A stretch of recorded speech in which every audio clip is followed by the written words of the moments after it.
नमस्कार दोस्तों, आज का खुलासा न्यूज में आपका स्वागत है। मैं हूं नदीम अहमद और आइए डालते हैं नजर 10 सितंबर की खबरों पर। जान से मारने की धमकी देने के आरोपी के खिलाफ कार्रवाई न किए जाने से आहत गांव बलवा निवासी युवक ने कथित रूप से जहरीले पदार्थ का सेवन कर लिया।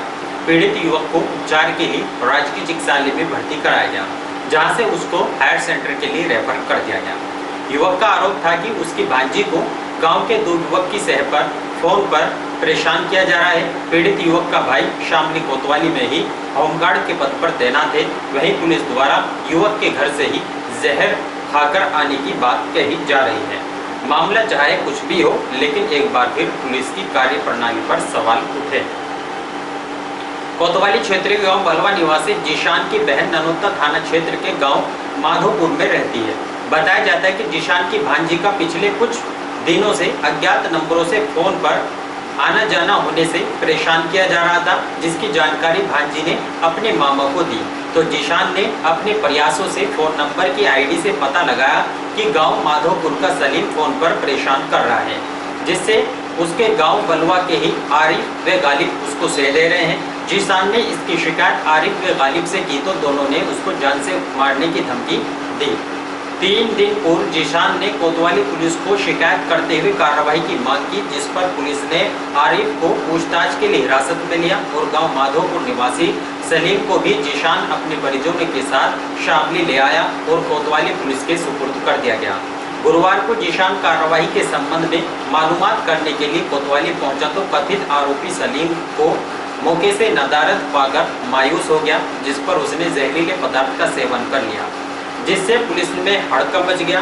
पुलिस तत्काल अपनी गाड़ी में जीशान को लेकर राजकीय चिकित्सालय पहुंची और किसी तरह जीशान को प्राथमिक उपचार दिलाया। प्राथमिक उपचार के बाद जीशान को नगर के एक निजी हॉस्पिटल में रेफर कर दिया गया। जीशान के भाई का कहना है कि जान से मारने की धमकी देने वाले आरोपियों के खिलाफ कार्रवाई न किए जाने से आहत होकर ही जहरीले पदार्थ का सेवन किया गया है। फिलहाल जीशान की हालत सामान्य बनी हुई है। पुलिस अधीक्षक विनीत जायसवाल का कहना है कि पीड़ित युवक की तहरीर पर मुकदमा दर्ज कर आरोपी आरिफ को पकड़ लिया गया है, जिसके खिलाफ सुगंधित धाराओं में कार्रवाई की जा रही है। जिस युवक ने जहर खाया है वह घर से ही जहर खाकर आया था, जिसका पुलिस ने उपचार करा दिया है। थाना कोतवाली क्षेत्र के ग्राम बलवा निवासी एक व्यक्ति जीशान द्वारा कोतवाली थाने पर शिकायत दी गई थी कि एक अननोन नंबर से उसको कॉल आ रही है और उसके साथ वो व्यक्ति गाली गलौज कर रहा है। इस शिकायत का तत्काल संज्ञान लेते हुए जिले की सर्विलांस टीम द्वारा उक्त नंबर को ट्रेस किया गया तथा सर्विलांस टीम की जांच के आधार पर आरिफ नाम का एक व्यक्ति पुलिस द्वारा हिरासत में लिया गया, जो ग्राम बलवा का ही निवासी है और जीशान द्वारा दी गई हुए प्रार्थना पत्र पर मुकदमा पंजीकृत करके इस मामले में पुलिस द्वारा वैधानिक कार्रवाई की जा रही है। आज सुबह जीशान नाम का वो व्यक्ति थाने पर आया और उसके द्वारा बताया गया कि घर पर उसने किसी नशीले पदार्थ का सेवन कर लिया है। इस पर तत्काल पुलिस द्वारा उसे जिला अस्पताल ले जाया गया, जहां पे प्राथमिक उपचार के बाद वो एक प्राइवेट नर्सिंग होम में गया। डॉक्टरों से पुलिस की बातचीत हुई, जिसमें डॉक्टरों द्वारा बताया गया कि उसकी स्थिति सामान्य है और जल्द ही जीशान को डिस्चार्ज किया जाएगा। जीशान द्वारा अब इसी मामले में एक अन्य सलीम नाम के व्यक्ति पे आरोप लगाया जा रहा है कि उसने भी उसके साथ गाली गलौज की है। हालांकि सर्विलांस टीम द्वारा जो अभी तक की जांच हुई है उसमें इसकी पुष्टि नहीं हो पाई है। थाना कोतवाली पर मुकदमा पंजीकृत है और गुण दोष के आधार पे साक्ष्य संकलन की कार्रवाई प्रचलित है। साक्ष्यों के आधार पे जो भी इसमें आगे दोषी पाया जाएगा उसके विरुद्ध पुलिस द्वारा वैधानिक कार्रवाई की जाएगी।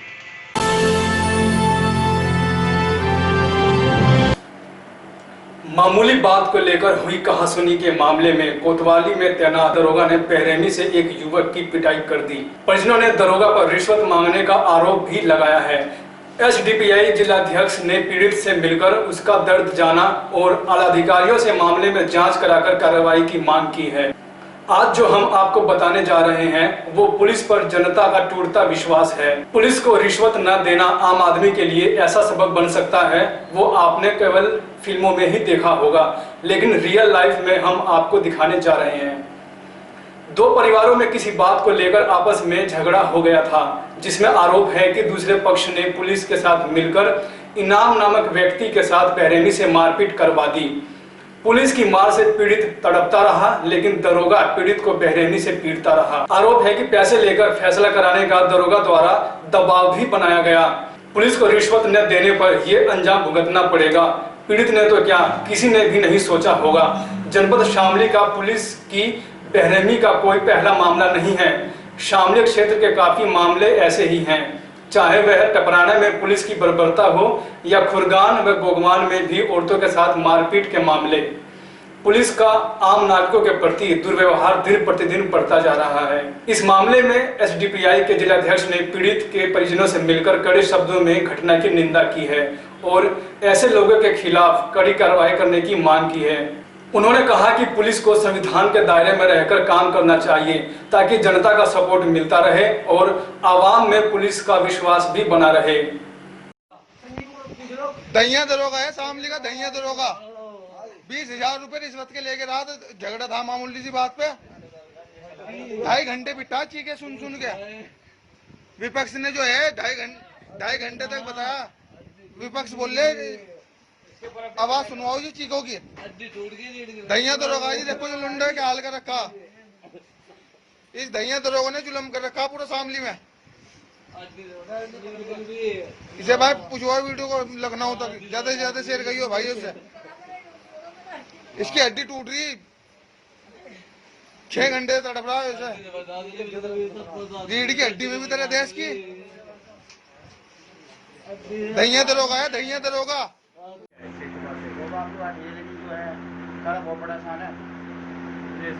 ऐसा नहीं है, आपका सुन गए, आप सुन गए। बहुत बड़ा सन्मान है तुम्हारा, बहुत हम तो अल्लाह में तुम्हें और ऊपर भी खुशा है। लेकिन जो है ऐसा हो गया इसमें, थोड़ा लोगों ने बड़े पीछे बड़ा करवा दिया। लेकिन जो भी कुछ खराब गई है ना हमारे साथ, बहुत ही लंबा है। उसका मान लीजिए कुछ नहीं, उस चीज को छोड़ दो, बहुत कुछ हो सकता है अगर आप खड़े हो सकते हो। फैसला एक बाहरी है, नहीं इंटरनल वो टॉर्चर करके भी तो फैसला करवाया गया। वो सारी चीज हो जाएंगी अगर आप तैयार हो। तेरे पे लगा देंगे, तेरे पे वो लगा देंगे और ऐसे ही तो डर नहीं तो क्या गया। इसका रीजन है, हर चीज का रीजन है। मेरा नाम इनाम है, पिताजी का नाम इकला और रहता हूँ मैं बूढ़ा बाबू पे और शामली मोहल्ले के पास में। कुछ लोग खटीक समाज रहते हैं और मेरा भाई का पैसे का लेन देन का मतलब था, उसके बाद उसको लेकर लड़ाई हो गई। उसके बाद फिर जाकर हम पुलिस में फैसलानामा दे आए थे, हमारा फैसला हो गया था।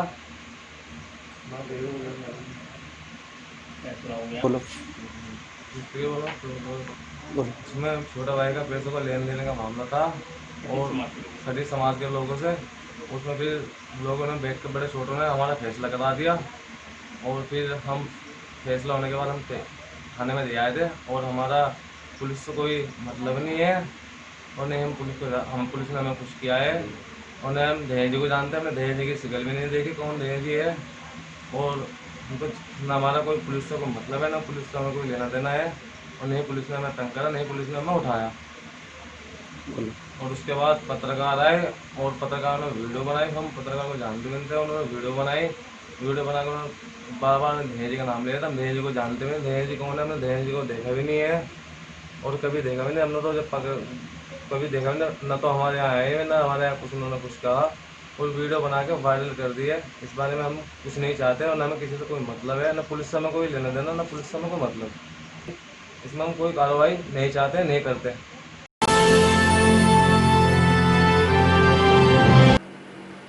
अखिल भारतीय प्रधान संगठन के प्रदेश सचिव राजीव शास्त्री ने बताया कि गुरुवार को जनपद शामली के जिलाधीश जिलाधिकारी से मिलकर उन्होंने 10,000 मास्क भेंट किए तथा उन्होंने मुख्यमंत्री को संबोधित 3 मांगों का मांग पत्र भी जिलाधिकारी को सौंपा, जिसमें उत्तर प्रदेश में वर्ष 1993 में 73वें अधिवेशन संशोधन विधेयक के तहत 29 विशेष अधिकार पंचायतों को पूर्ण रूप से सौंपकर विकेंद्रीकरण की आदर्श व्यवस्था लागू की जाए। कोविड-19 की महामारी के कारण यदि पंचायत चुनाव आगे बढ़ाए जाते हैं तो आगे का कार्यभार प्रधानों को ही सौंपा जाए। पंचायत चुनाव नजदीक होने के कारण गांव-गांव में राजनीतिक रंजिश के कारण प्रधानों के विरुद्ध झूठी शिकायतें की जा रही हैं, जो नियम विरुद्ध भी है। एक्ट के अनुसार शिकायतकर्ता शपथ पत्र पर प्रधान की शिकायत जिलाधिकारी से कर सकता है। उन्होंने मांग की है कि यदि शिकायतकर्ता की शिकायत झूठी पाई जाती है तो उसके खिलाफ कानूनी कार्रवाई की जाए। इस मौके पर गौतम सिंह प्रधान फतेहपुर, प्रमोद कुमार प्रधान कैल शिकारपुर, नितिन कुमार कसेरवा कलां जगदलपुर, मामचंद्र शर्मा ग्राम प्रधान, संजीव शर्मा शामली तथा अन्य प्रधान मौजूद रहे। प्रधान जी, आज आप डीएम शामली से मिले, क्या मामला था? हमारा 10,000 मास्क हमने वितरण किए हैं गरीबों के लिए और अन्य लोगों के लिए जिनके पास मास्क नहीं है। और हमारी 3 मांगे हैं, उसके लिए भी हमने ज्ञापन भी दिया है। इस ज्ञापन में हमारी मांग है सबसे मेन कि जो कार्यकाल अभी 25 दिसंबर को समाप्त हो जाएगा, उसमें हमने ये कार्यकाल बढ़ाने की जो बात है उसमें हमें ही कार्यकाल में प्रशासक में नियुक्त करके हमारा ही कार्यकाल बढ़ाया जाए, क्योंकि प्रधानों की बहुत समस्याएं होती, गाँव वालों की बहुत समस्याएं होती है जो प्रधान ही सोल्व करते हैं। प्रशासक गाँव में जाके इस तरह जाति प्रमाण पत्र, मूल निवास प्रमाण पत्र या अन्य जो प्रमाण पत्र लिखने पड़ते हैं वो कोई एडीओ पंचायत या वो नहीं लिख सकता। तो हमारा सरकार से यही मांग है कि 25 दिसंबर के बाद अगर कार्यकाल बढ़ाया जाए तो हमें पूर्ण अधिकार हमको ऐसे कैसे रहने चाहिए।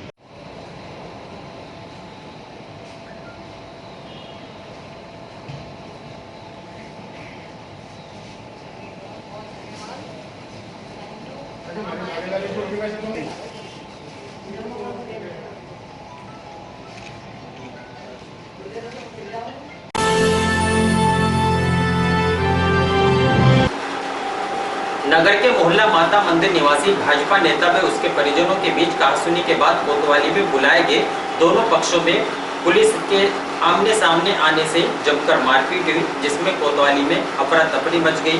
पुलिस ने दोनों पक्षों के 5 लोगों को हिरासत में लिया है। करीब आधा घंटे तक कोतवाली परिसर में जुबानी जंग चलती रही। नगर के मोहल्ला माता मंदिर निवासी भाजपा नेता देवाशीष वर्मा के साथ उसके चाचा सोनू का किसी बात को लेकर विवाद हो गया था। आरोपी के देवाशीष ने अपने कुछ साथियों के साथ मिलकर सोनू को मारपीट कर घायल कर दिया, जिस पर सोनू की बहन ने कोतवाली पुलिस को तहरीर देकर कार्रवाई किए जाने की मांग की।